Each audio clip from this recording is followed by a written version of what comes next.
Ne antrenăm, nu? Da, pentru că Francisco e mai nervos ca niciodată. Normal, e îngrijorat pentru că aproape nu mai avem jucători în echipă. Da, nu știu ce va face, nici măcar nu ajungem la 11. Stai liniștit, nu te îngrijora. O să apară cineva, îți las apa. Da, sper să aud despre cineva în curând.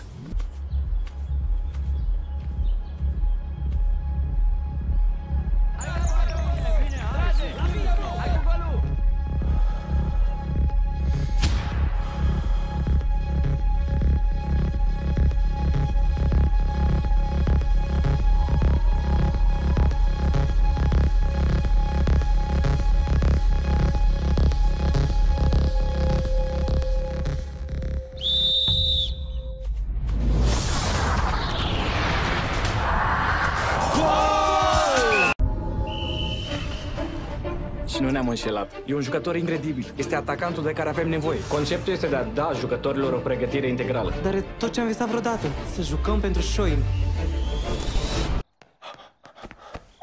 Gabo, trezește-te! Ce s-a întâmplat, Hai Felipe? odată, trezește-te! Mâine trebuie să mă trezesc la 5 dimineața. Ne-au prins. Și... A aflat comisarul că i-am ascuns șapca? Nu asta! L-ai văzut? Pe tipul acela care înregistra pe teren? Da, ce cu el? E de la Academie. Ne-a văzut jucând și vrea să ne ia să jucăm cu șoimii. Ce zici de asta? Ei, toată lumea s-a trezit de vreme. Bună ziua! Bună! Ce vreți să luați? Ei, eu vă recomand chife aromate care sunt excelente. Bunico, Ce? domnul nu o să cumpere pâine. A, nu? Îmi cer scuze, doamnă. Încântat. Eu sunt Vito Voltaglio și reprezint IASE.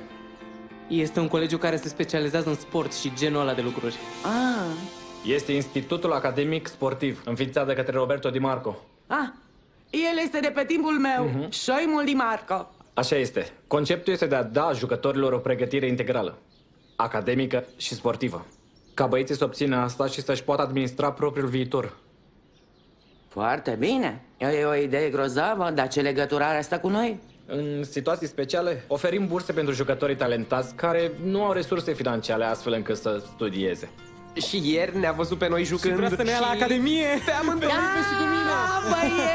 Băieții mei! Pe amândoi! Dar aceasta este un vis devenit în realitate.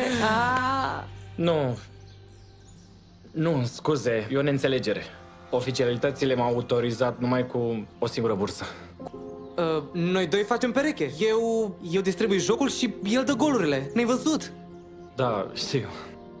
Dar echipa are deja un marcator. Dar noi avem nevoie de cineva care să fie perechea lui. Felipe!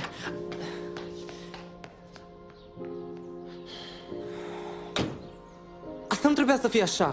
Îmi pare rău dacă a fost o neînțelegere. Doamnă, dacă este în regulă cu dumneavoastră, îi oferim nepotului dumneavoastră o bursă astfel încât să-și poată termina studiile acolo. Trebuie doar să semnați că vă dați acordul.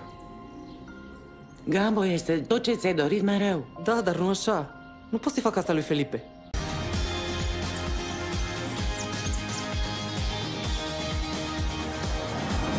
Oprește-te, omule! Suntem aici! După colț, acolo! Suntem aici! Aici! Stați! Stai! Hei! Stați! Hei, așteptați! Domnul! Stați! Domnule Vito!